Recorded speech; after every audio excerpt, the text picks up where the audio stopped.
மகளிர் கல்லூரியில் தமிழச்சி பொங்கல் விழா நடைபெற்றது. இந்த விழாவில் கலாச்சார முறைப்படி உடையணிந்து பொங்கல் கொண்டாடிய மாணவிகள் குவளையிட்டும் சிலம்பம் சுற்றியும் உரியடித்தும் நடனமாடி அசத்தினர். மயிலாடுதுறை மாவட்டம் சீர்காழியில் தனியார் மகளிர் கலைக்கல்லூரியில் தமிழச்சி பொங்கல் விழா நடைபெற்றது.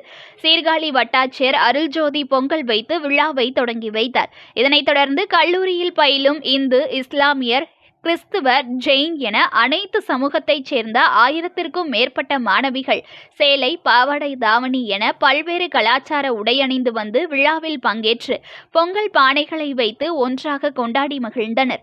பொங்கல் பொங்கிய போது குவளையிட்டும் பொங்கலோ பொங்கல் என கோஷமிட்டு மகிழ்ந்தனர். தொடர்ந்து நடனமாடியும் சிலம்பம் சுற்றியும் உரியடித்தும் தங்கள் திறமைகளை மாணவிகள் வெளிப்படுத்தினர்.